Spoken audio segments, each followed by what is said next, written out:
Cancer loves acid.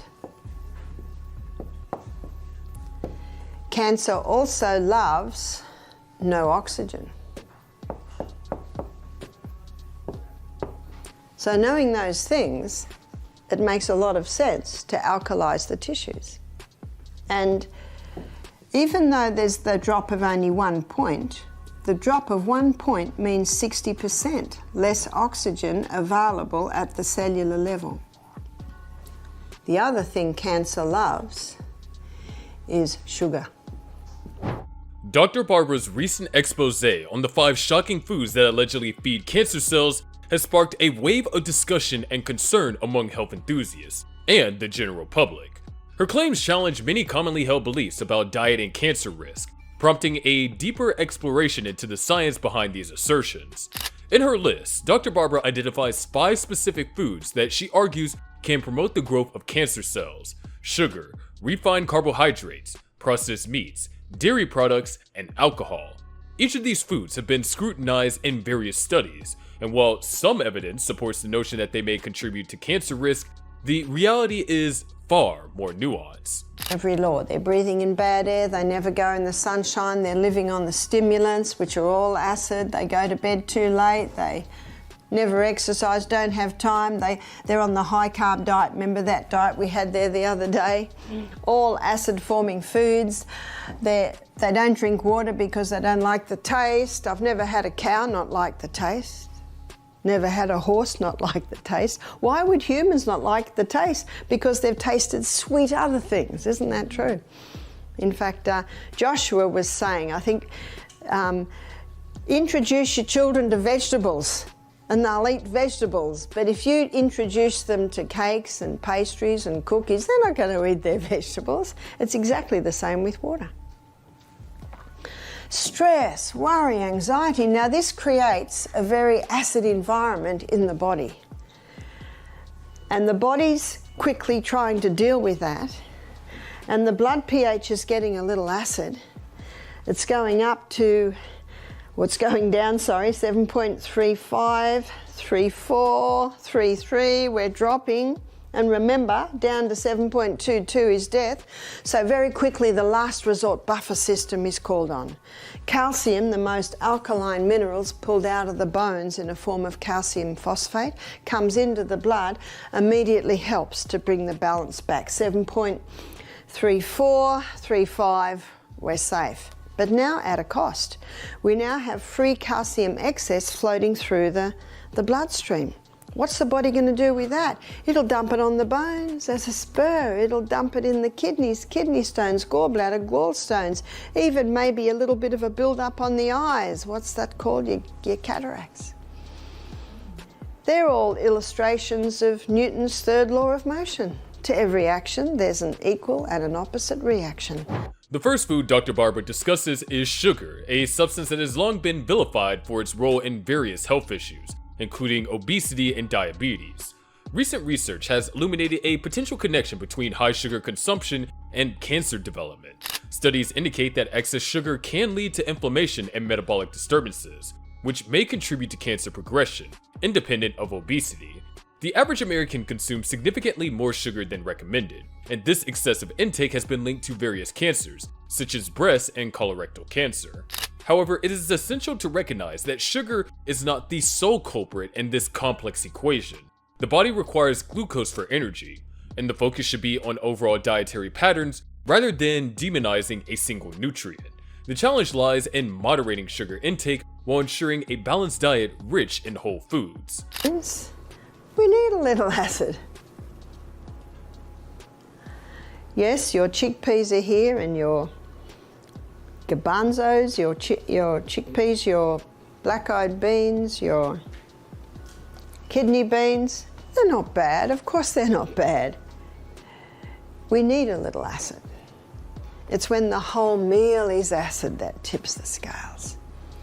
How many Americans would be eating 90% acid, 10% alkaline? Is that true? No wonder cancer and heart disease are neck to neck for the #1 killers in the world today. Far more people die from alcohol-related diseases. Far more people die from tobacco-related diseases. And yet they're not banning tobacco or alcohol, are they? That's why the deaths to COVID fade into Next on Dr. Barbara's list are refined carbohydrates, which are found in white bread, pastries, and many processed foods. These foods can cause rapid spikes in blood sugar levels, leading to insulin resistance and inflammation, both of which are linked to cancer risk. Studies have shown that diets high in refined carbohydrates may increase the risk of colorectal cancer and other malignancies. The emphasis here should be on replacing refined carbohydrates with whole grains, fruits, and vegetables, which provide essential nutrients and fiber that can help mitigate cancer risk. This shift not only supports overall health, but also plays a role in cancer prevention. Processed meats, including bacon, sausages, and deli meats, have been constantly linked to an increased risk of colorectal cancer. The World Health Organization has classified processed meats as a Group 1 carcinogen, indicating sufficient evidence that they can cause cancer in humans. The preservatives and chemicals used in these meats, such as nitrates and nitrites, may contribute to carcinogenic processes in the body. Dr. Barbara's warning about processed meats aligns with scientific consensus, urging individuals to limit their intake and opt for healthier protein sources, such as fish, poultry, and plant-based proteins. The evidence is compelling, and it serves as a reminder of the importance of making informed dietary choices. Dairy products are often a contentious subject in cancer discussions. Some studies suggest a potential link between high dairy consumption and prostate and ovarian cancers, while others indicate that dairy may have protective effects against colorectal cancer due to its calcium content. Dr. Barbara's inclusion of dairy in her list may stem from the concerns about hormones and growth factors present in milk, which could potentially influence cancer cell growth. However, the evidence is not definitive, and many health organizations recommend moderate dairy consumption as part of a balanced diet. The complexity highlights the need for individuals to consider their unique health circumstances and consult with healthcare professionals when making dietary decisions. Alcohol is the final food item on Dr. Barbara's list. The connection between alcohol consumption and cancer risk is well documented, particularly for breast, liver, and colorectal cancers. Alcohol can act as a carcinogen, and even moderate consumption has been linked to increased cancer risk. While some studies suggest that certain types of alcohol, like red wine, may have protective effects due to antioxidants, the potential risks often outweigh the benefits. Dr. Barbara's caution against alcohol consumption is supported by a wealth of research indicating that limiting or avoiding alcohol is a prudent choice for cancer prevention. One of the easiest ways to do it is eat more vegetables, eat more greens. Start pursuing the other grains. And little by little, without your family even realizing it, you can begin to create an alkaline environment in your family. When you go home, remember that everyone's going to be a little bit afraid of you because you've just been to a health retreat for a week, and they're going to think that you're going to knock them over the head with health. You know, the best thing to do is to say very little and just create the most beautiful food. And then when they say to you, all right, what have you done? You can say, I'm so glad you asked. Then you can speak. So you can see also with the blue zone, these people that live the long life, they're eating a lot of fresh foods. If you cook the food, does it come acid? No. Whether it's cooked or whether it's raw, it doesn't change the mineral content of the food.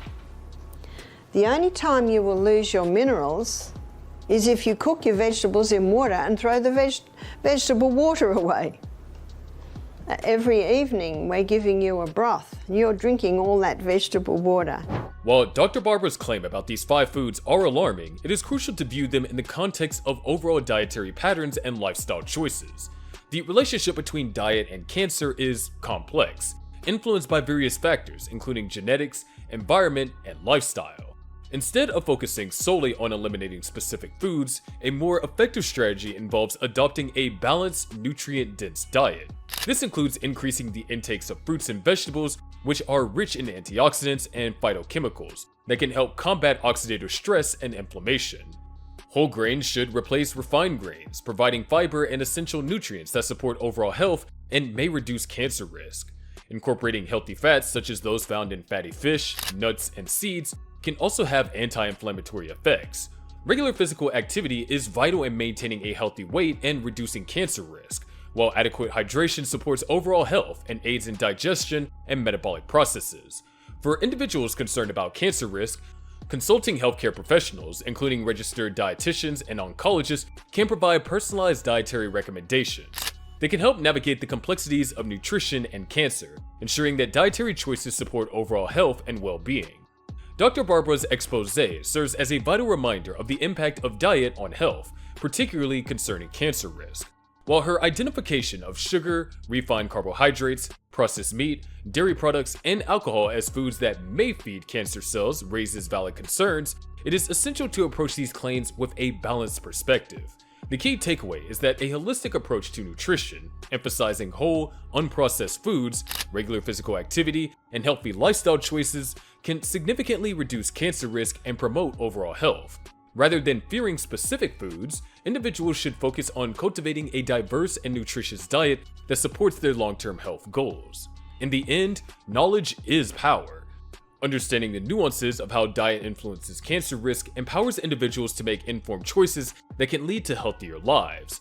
Dr. Barbara's exposé may have stirred the pot, but it ultimately encourages a deeper conversation about nutrition, health, and the choices we make every day. Thanks for watching. If you enjoyed this video, be sure to smash that like button and subscribe for more exciting content.